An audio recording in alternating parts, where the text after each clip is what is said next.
श्री सोमनाथ ज्योतिर्लिंग प्रादुर्भाव यानी कि प्रकट होने की पौराणिक कथा आज मैं आप लोगों के सामने प्रस्तुत कर रही हूँ। शिव पुराण के अनुसार सोमनाथ ज्योतिर्लिंग भगवान शिव का प्रथम ज्योतिर्लिंग है। पुराणों में सोमनाथ ज्योतिर्लिंग की स्थापना से संबंधित कथा इस प्रकार है। जब प्रजापति दक्ष ने अपनी सभी 27 पुत्रियों का विवाह चंद्रमा के साथ कर दिया तो वे बहुत प्रसन्न हुए।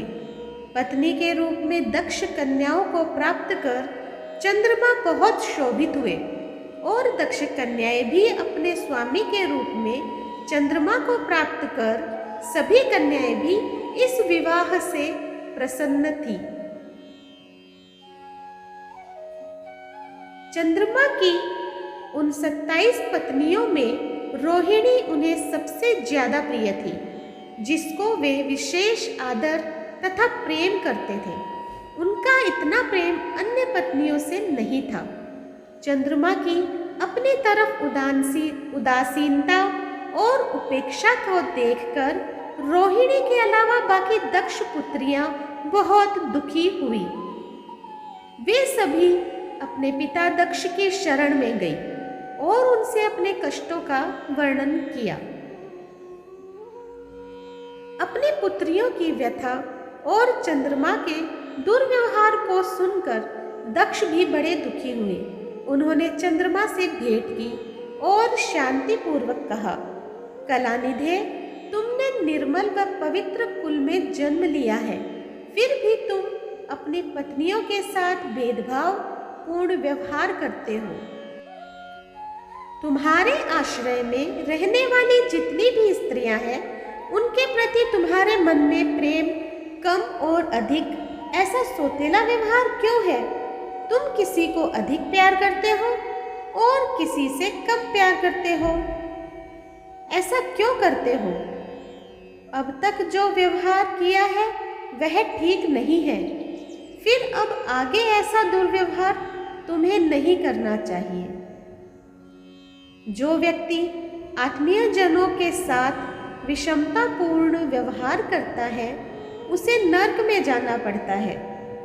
इस प्रकार प्रजापति दक्ष ने अपने दामाद चंद्रमा को प्रेम पूर्वक समझाया और चंद्रमा में सुधार हो जाएगा, ऐसा सोच प्रजापति दक्ष वापस लौट आए। इतना समझाने पर भी चंद्रमा ने अपने ससुर प्रजापति दक्ष की बात नहीं मानी।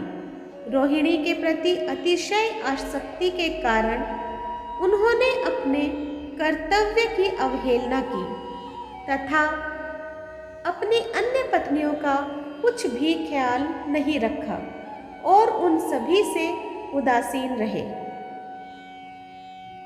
दोबारा समाचार प्राप्त कर प्रजापति दक्ष बड़े दुखी हुए। वे पुनः चंद्रमा के पास आकर उन्हें उत्तम नीति के द्वारा समझाने लगे। दक्ष ने चंद्रमा से न्यायोचित बर्ताव करने की प्रार्थना की। बार बार आग्रह करने पर भी चंद्रमा ने अवहेलना पूर्वक जब दक्ष की बात नहीं मानी, तब उन्होंने चंद्रमा को श्राप दे दिया। दक्ष ने कहा कि मेरे आग्रह करने पर भी तुमने मेरी अवज्ञा की है, इसलिए तुम्हें क्षय रोग हो जाए। दक्ष द्वारा शाप देने के साथ ही क्षण भर में चंद्रमा क्षय रोग से ग्रसित हो गए। उनके क्षीण होते ही सर्वत्र हाहाकार मच गया। सभी देवगण तथा ऋषिगण भी चिंतित हो गए। परेशान चंद्रमा ने अपनी अस्वस्थता तथा उसके कारणों की सूचना इंद्र आदि देवताओं तथा ऋषियों को दी। उसके बाद उनकी सहायता के लिए इंद्र आदि देवता तथा वशिष्ठ आदि ऋषिगण ब्रह्मा जी की शरण में गए। ब्रह्मा जी ने उनसे कहा कि जो घटना हो गई है उसे तो भुगतना ही है, क्योंकि दक्ष के निश्चय को पलटा नहीं जा सकता। उसके बाद ब्रह्मा जी ने उन देवताओं को एक उत्तम उपाय बताया। ब्रह्मा जी ने कहा कि चंद्रमा देवताओं के साथ कल्याणकारक शुभ प्रभास क्षेत्र में चले जाएं। वहाँ पर विधि पूर्वक शुभ मृत्युंजय मंत्र का अनुष्ठान करते हुए श्रद्धा पूर्वक भगवान शिव की आराधना करें। अपने सामने शिवलिंग की स्थापना करके प्रतिदिन कठिन तपस्या करें। इनकी आराधना और तपस्या से जब भगवान भोलेनाथ प्रसन्न हो जाएंगे तो वे इन्हें क्षय रोग से मुक्त कर देंगे। पितामह ब्रह्मा जी की आज्ञा को स्वीकार कर देवताओं और ऋषियों के संरक्षण में चंद्रमा देवमंडल सहित प्रभास क्षेत्र में पहुंच गए।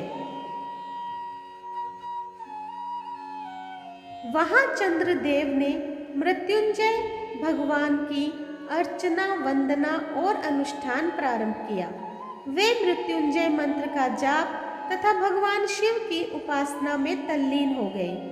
ब्रह्मा जी की आज्ञा के अनुसार चंद्रमा ने 6 महीने तक निरंतर तपस्या की और वृषभ ध्वज का पूजन किया। 10 करोड़ मृत्युंजय मंत्र का जाप कर ध्यान करते हुए चंद्रमा स्थिर चित्त से वहां निरंतर खड़े रहे। उनकी तपस्या से भक्त वत्सल भगवान शंकर प्रसन्न हो गए। उन्होंने चंद्रमा से कहा, चंद्रदेव तुम्हारा कल्याण हो। तुम जिसके लिए यह कठोर तप कर रहे हो उस अपनी अभिलाषा को बताओ। मैं तुम्हारी इच्छा के अनुसार तुम्हें वर प्रदान करूंगा। चंद्रमा ने प्रार्थना करते हुए विनय पूर्वक कहा, देवेश्वर आप मेरे सब अपराधों को क्षमा करें और मेरे शरीर के इस क्षय रोग को दूर करें। भगवान शिव ने तपस्या से प्रसन्न होकर चंद्रदेव से वर मांगने के लिए कहा। इस पर चंद्रदेव ने वर मांगा कि हे भगवान, आप मुझे इस श्राप से मुक्त कर दीजिए और मेरे सारे अपराध क्षमा कर दीजिए।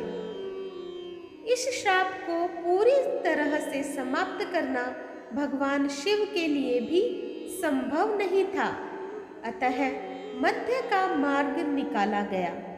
चंद्रदेव, तुम्हारी कला प्रतिदिन एक पक्ष में क्षीण हुआ करेगी, जबकि दूसरे पक्ष में प्रतिदिन वह निरंतर बढ़ती रहेगी।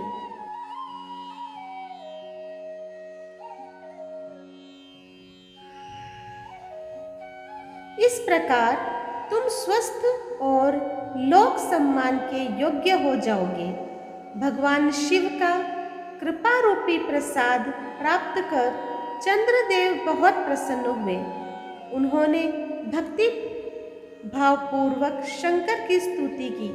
ऐसी स्थिति में निरंकार शिव उनकी दृढ़ भक्ति को देखकर साकार लिंग रूप में प्रकट हुए और संसार में सोमनाथ ज्योतिर्लिंग के नाम से प्रसिद्ध हुए।